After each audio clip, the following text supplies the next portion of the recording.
Wrestling fans, welcome to the debut episode of Fabulous Wrestling Talk AEW. He is Clay Harden from Hometown Sports Media. I am Jeremy York from Impact Media.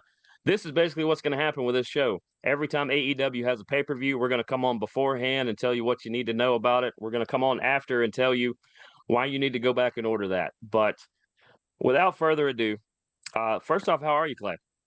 I am great. Got to go back to work tomorrow, so just winding down this weekend, and just got done.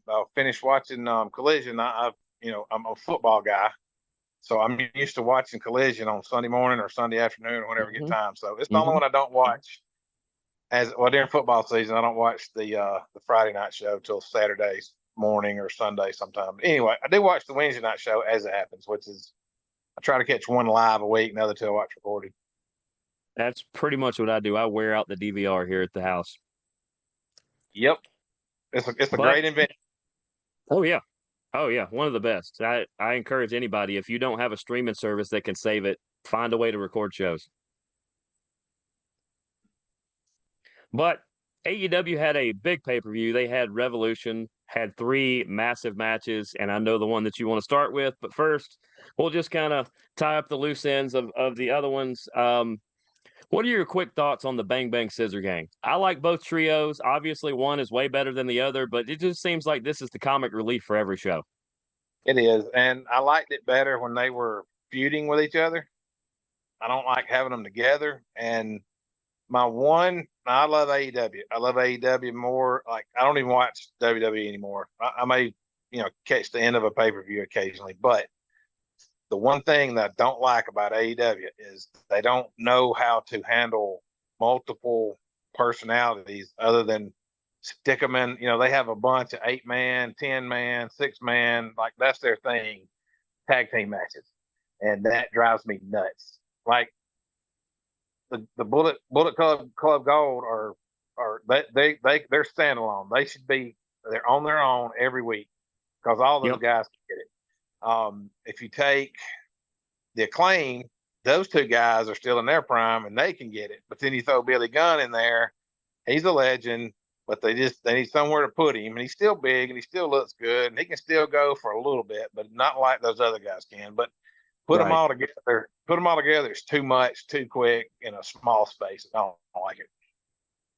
Yeah, because we all know at some point they're gonna get mad at each other. They're gonna split apart, and you got one of them holds the Ring of Honor Trio Championship, the other holds AEW. We're either gonna see them, battle to unify the belts, or they're gonna go after each other's belts. At some point, that's the only blow off. At some point, they're going to unify all the Ring of Honor stuff because I feel like it's going away. Unfortunately, I agree. It's just Tony Khan's trying to hang on to it. He mainly wants the video library and some of the rights to the contracts, and once he has all that, he doesn't really need Ring of Honor anymore. No, it's not. There's too many titles as it is, and we're still introducing AEW titles, and then we got all these Ring of Honor titles running around. It's too much. Yep. My thing about women's wrestling is this. I'm not that concerned about how you look. I'm more about how you develop your character and if you can actually wrestle. If you can wrestle, I love to see you on any show. The 4 people that were in this match, Statlander, Willow, Julia Hart, and Sky Blue, all 4 of those ladies can go. These are always good matches, but they buried this right behind the Bang Bang Scissor Gang, so it got no play. It's just another example of we don't know what to do with all these ladies, so let's put them in one big match. And it's anytime you got more than I can deal with a fatal 3-way, but anything more than that is too much to keep up with. It really is. And that's the thing that did benefit was the next match. Christian Cage, who defies logic that he can still go at, he's like 42, 43 now. It defies logic. He can still be as good as he is. He beats Daniel Garcia, holds on the TNT belt. This was a last-minute replacement. They put Garcia in there anyway. It helped boost him up. He's kind of the Eric Young, if people remember him from TNA, kind of the Eric Young of AEW anyway. But Christian and Edge, we already know from this week, they're going to square back off in Toronto where they're both from, and that's the blow-off. I think that Edge or I still can't call him Adam Copeland. I It's think he weird. wins. It is weird. I think he wins it. And then they go their separate ways. But Christian Cage has a lot left to offer, and I would like to see him at some point put those two back together for a tag team title run. No, and you were wrong. Christian's not 42 or 3. He's like 48 or 9. Wow. Yeah, I guess him and Edge are. I guess they actually are. Right. Yep. So It's I'm just crazy 47. knowing They're a year 47. older than me. Wow. I did not, man. Then you're welcome, Christian, that I undercut your age by a lot. Hey, but look how good a shape Adam Copeland's in for his age. Oh, he He's in was better ripped. shape now than he was 15 years ago. Oh yeah. You know, when they were handing out stuff at the for all the wrestlers to take at the other place. Yes, and when he was married to Vicky Guerrero. You don't Yeah. remember that, do you? I do, actually, yeah. That's been a long time ago. I mean, before that, there was Lita. It's like they always pair some leading lady with Edge, and you're just like, wow, what are we not getting here? Yeah, where are we going? Exactly. After that, quick thoughts on not only Eddie Kingston, but I mean, he gets a very solid win over Bryan Danielson. He gets the respect from Danielson finally. These two guys know each other a really long time. Eddie Kingston is that old school, like Harley Race, Dick Slater type wrestler. He Mhm. looks like he's had more beers in the bar than he's had workout sessions.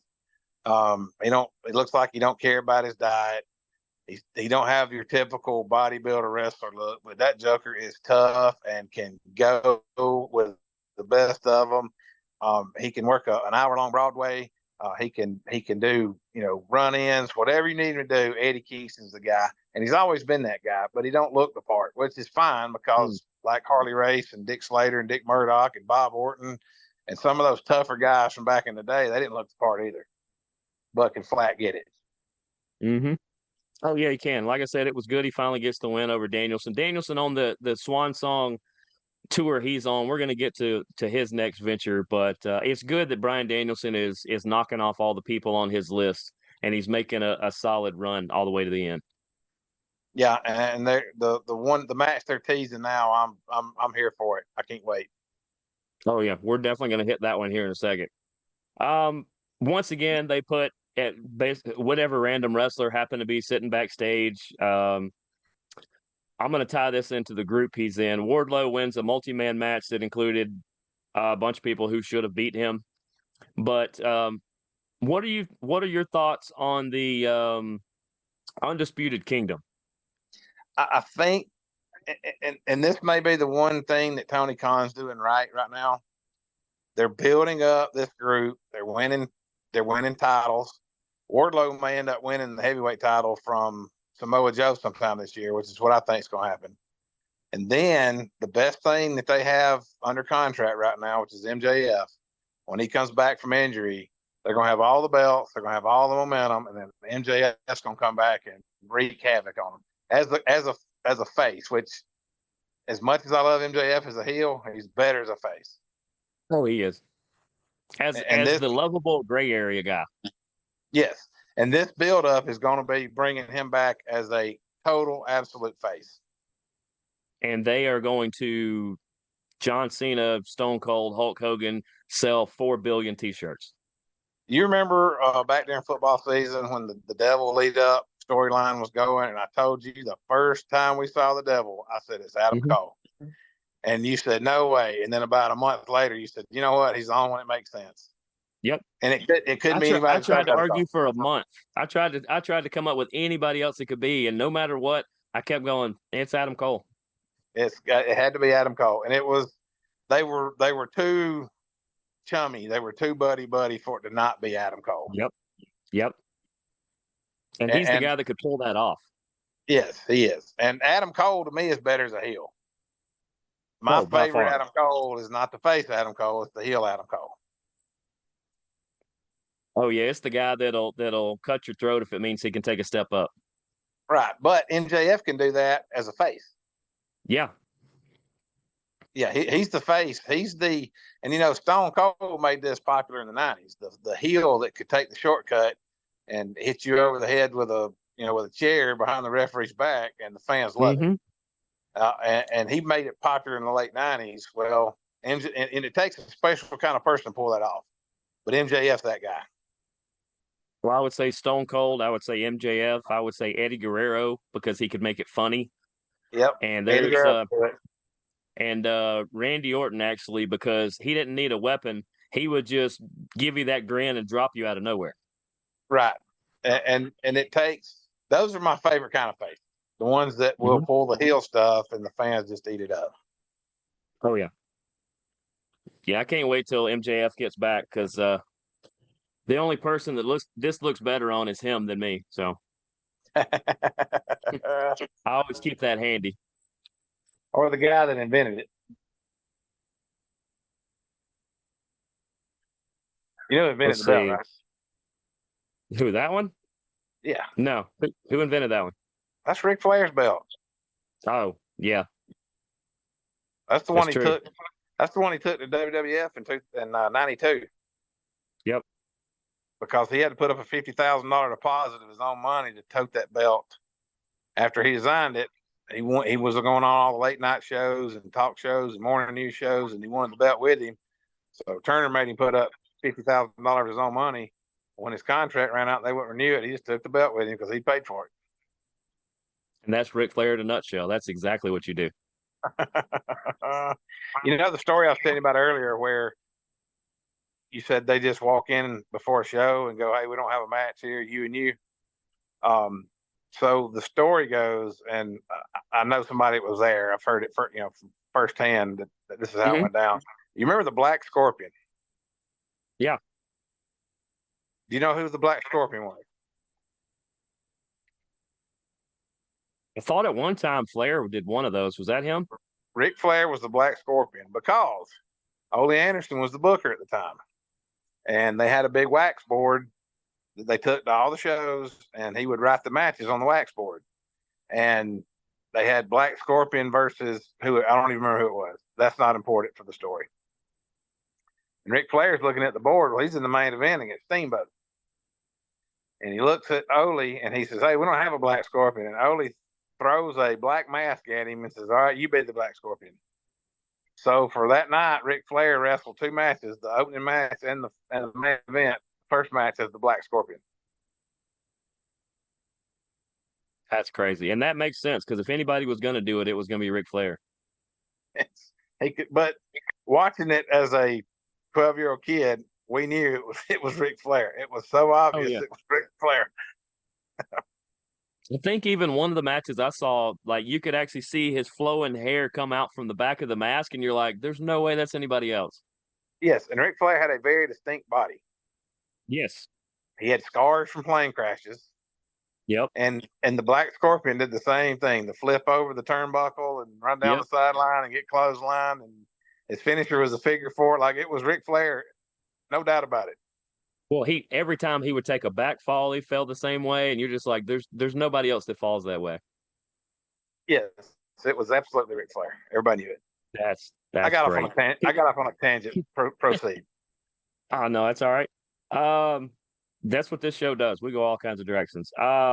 Roderick Strong gets the belt, as you said. This is part of the Kingdom getting all the belts. Honestly, my favorite part of the Kingdom right now, since Adam Cole doesn't show up every week because of injuries and other things, it's the tag team. It's Mike Bennett and Matt Taven, who are completely underrated. They're one of the best teams in AEW.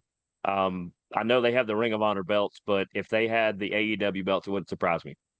It will be. Before MJF comes back, they'll have everything. Yep. The best thing about about their faction right now is Roger Strong yelling everybody's name when he starts the conversation. And he started by just doing it to Adam when he was kind of, recruiting him, if you look at it that way. And then now he does it to Renee. He does it to anybody who's in his sight. Yes. And it is the funniest thing ever. Oh, it really is. Moxley and Claudio versus FTR was just a throwback with a slight update to just what classic wrestling was when we grew up. it was just we were talking about earlier. Just there's no lead up, there's no build up. It's just a wrestling match, and that's what that Mm-hmm. was. And it was a good one. It was fun to Yeah. watch. All four of those guys can get it. Enjoyed that tremendously. And then lastly, as much as I am a bigger Deonna Purrazzo fan than I am Tony Storm, I like both. There's no way Deonna was winning. They haven't built her up enough to take it. She might the next couple times around, but this was just two people who knew each other really well. They both had matching tattoos. They both came through the same school, stayed on each other's couches. They're two of the better women they have right now.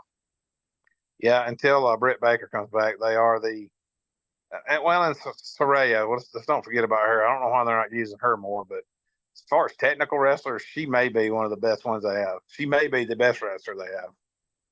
It might be that there's a reason why she got zapped up as soon as she was cleared. But for now, it seems like it's going to be Purrazzo and Tony Storm.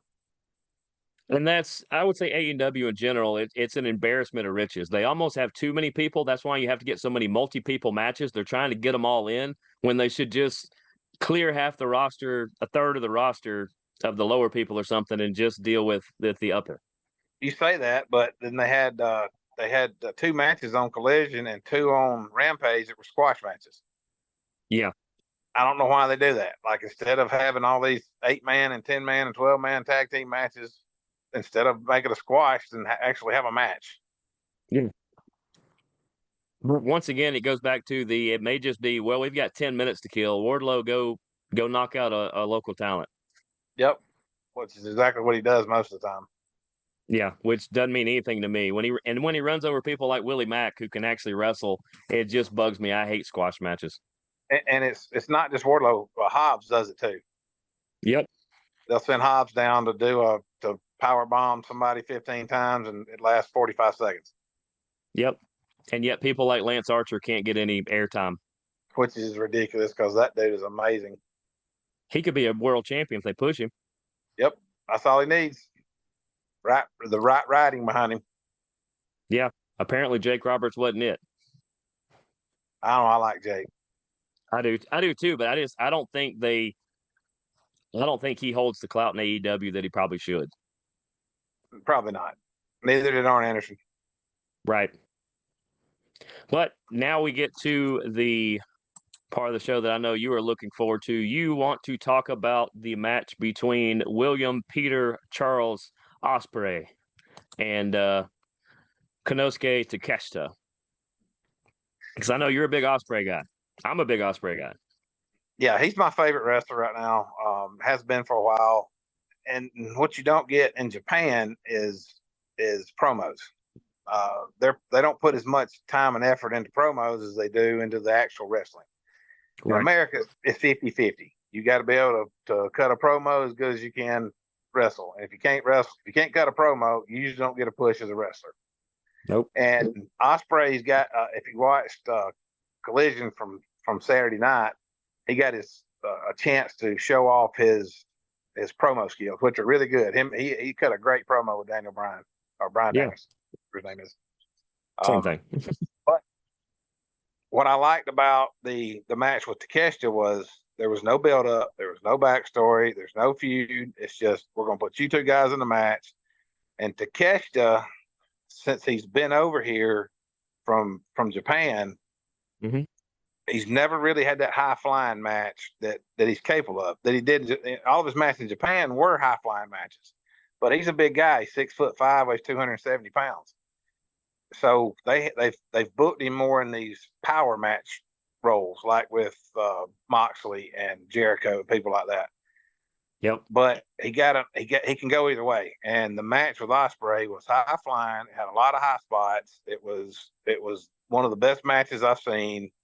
And I was going to say it's probably going to be match of the year until I saw Ospreay versus Fletcher Wednesday night, which was just as good.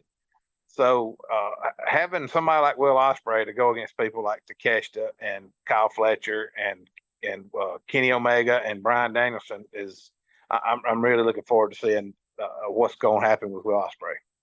Absolutely, and I definitely agree to get that Japan style because Takeshita actually came from All Japan as opposed to most people come from New Japan. That's kind of the B squad over there, but they're still just off the charts. But he finally got somebody like you said. It's we talked about Andrade before the show or earlier. Andrade's the same way. I told you I saw him in person, and he is twice as big as you think he is. And when he gets to do that lucha style that he grew up in, that I think he's a second or third generation guy in it. You're so used to seeing him do the power game that they make him do in WWE that when you see Andrade or in this part Takesh to get to do that flying, you realize how good they really are. Yeah, when you see Takeshita, who's like I said, 6'5", 270 pounds, do a hurricane run off the top rope. It's wild to see somebody that big do a move like that. Oh yeah. But yeah, this was a fantastic match. I actually I went back and watched highlights of this one too, just to see what other people thought the big parts were, and I thought the whole match could have been. And I would agree that outside of what Ospreay and Fletcher did, that Takeshita Ospreay was right up there. But we also know that Ospreay is one of those guys that can trip over a mop, and the mop will be the world champion next week. Yeah, it's true. That is true. But we're talking about match of the year with those two guys, and we're going to get him against Bryan Danielson in a couple weeks. Yeah, So which that is just may going to be be unreal. that may take the lead for match of the year right there, just because of what we know those two guys are capable of. Oh yeah, yeah, and Danielson on the reunion tour or farewell tour, whatever he's on. I'm glad that Ospreay was available to line them up. Yep, me too. And I'm hoping Omega gets healthy before Danielson retires too. Me too. I would agree with that because that's one thing that WWE completely screwed up, and we're going to get to one of the guys I'm about to mention here. Is you had Sting, you had Undertaker. We could have had Sting, Undertaker at WrestleMania, and that's the dream match. We all grew up going, what would happen if this guy and this guy, this company and this company, man, their best guys go at it, and WWE completely screwed that up. So at least we get those matches with AEW, which is not uncommon for WWE. right? Yeah, that's kind of up until recently. That's kind of their mo. They drop the ball a lot. But here recently they've been pretty good, but that's a whole different show. So, what did you think of the trios match for the heavyweight belt? Hangman is one of those guys that people don't realize how good he is. Swerve Strickland is a future face champion. They're finally turning him face, something he hardly ever gets to do. The crowd loves him. And Samoa Joe is like the rest of those guys that it's ridiculous that he's been able to wrestle at his size as good as he does for this long. Joe is one of the best workers in the business. I do think he's a gap champion, meaning until like the new MJF was injured and they needed somebody to carry the title till he comes back. Mm-hmm. I think he's going to be a gap champion until he drops the title to Wardlow, and to set up the match when MJF comes back from injury. Hangman can get it, Swerve can get it, but the match, like they had to turn Hangman heel to really elevate Swerve as a face. Yep. And I don't heel Hangman is not the best Hangman. He's not good at it. No, Hangman's better when he's a face. Whatever he's got going on with that mustache, he needs to get rid of that. That looks a little weird. But I mean, it was an okay match. I thought they didn't bring it home the way they should have. They could have had a little more eventful ending than it had. But they want Joe to keep the title till I feel like till he drops it to Wardlow. Yeah, I could see that, and it makes sense because then you also get the thing where Wardlow, yeah, he says now that he would hand it over to Cole, but if you're the world champion and suddenly, your buddy comes up and goes, "Hey, by the way, hand me that belt," I'm gonna have to think about that. I feel like they could write a better story here, especially if MJF's going to come back in the summertime. You let Joe drop the title to Swerve, and then the Kingdom is, knocking Swerve around every week, and then MJF comes back and saves Swerve's rear end. That's the story they need to write. Oh yeah, that's really going to elevate Swerve, and it's really going to elevate MJF back to the top face in the company, which is where he was at when he left. Oh yeah, He's a beyond generational talent, and I'm glad they see that, and that's why they'll pay him whatever he wants, and he knows it. Yep. And I read an interview with him where, because his contract was up and he re-signed with AEW. But WWE offered him a contract, and he said he knew at the end of the day that when he first got there, they'd probably give him a pretty good push, and then he'd be relegated to mid card. Yep. And then he would be right there battling. Who did he say? Kofi Kingston, or what's the kid from Atlanta? Austin Theory. Theory. He said, I'll be battling Austin Theory for the U.S. title the rest of my career. And he's right. That's exactly what they do with him. Oh, yeah. Or he could stay in AEW and be the guy. And Tony Khan's smart enough to know that. He put 3 rockets on his back. Yep. That's a fact. But we got about 5 minutes left in the show, and we got to get to the reason the whole pay-per-view happened, and that was Sting's last match. He gets to team with Darby Allin. They were the tag team champions. They went against the Young Bucks, and they actually went out on top. And I saw this match multiple times. And what's your overall take? And then, we got to see Sting's whole career. We just dated ourselves and showed everybody how old we are. We've saw Sting's whole career. What did this match mean to you? Well, Sting in the Greensboro Coliseum is what I grew up watching. And I have a lot of memories of Sting in the Greensboro Coliseum against Ric Flair and Ricky Steamboat and tag teaming. I'm gonna date even further than you. I remember when he was with Blade Runners back in with Hellwig, right? Yes. Watts, Cowboy whatever Watts. Yeah. In his organization, the Midwest Championship Wrestling, they were the Blade Runners.